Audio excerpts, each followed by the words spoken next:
வரச்சல்ல ஓரமல்ல வரச்சல்லையா வரச்சல். ஆஹா இப்படியே போனா நம்மளுக்கு கிடைக்காது போல் இருக்கே. உள்ள வந்துட வேண்டியதான். நீ வாட்டு உள்ள வந்து போற. வெளியூர் நினைச்சியா? சொந்த கோயில்டா குலசாமி. உங்க கோயிலா? என்ன ஏதோ கௌரவமா வரிசையில வந்து தப்பா போச்சு. கூட வந்துருக்கணுமா? உங்க கோயிலுக்கு கல்வி வீட்டுல பேர காணும். அது என் தாத்தையா. சும்மா பாப்பா. எல்லாம் நீ ஊட்டியா?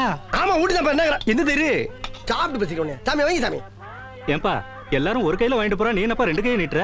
வாங்கி சாமி. சாமி பிரசாதம் தானே. வைங்க. இலை வச்சு வைங்க. இலை வச்சு வைங்க. ஓ முகரைக்கு இலையெல்லாம் ஒரு கேடா? வைங்க சாமி. ஒப்ப விட்டு சொத்து மாதிரி கோச்சிக்கிறீங்க. அந்த சுண்டலை வைங்க. வைங்க தாராளமா வச்சுன்னு தானே இருக்கேன். ஏன்பா பறக்கற? சரி பறக்கலாம். பிரசாதம் தீர்ந்து விடுத்தோ, எல்லாரும் கிளம்புங்கோ. அப்பாடா.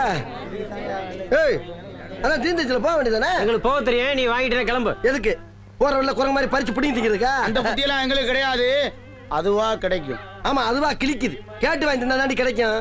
பாப்போம். பாக்குற.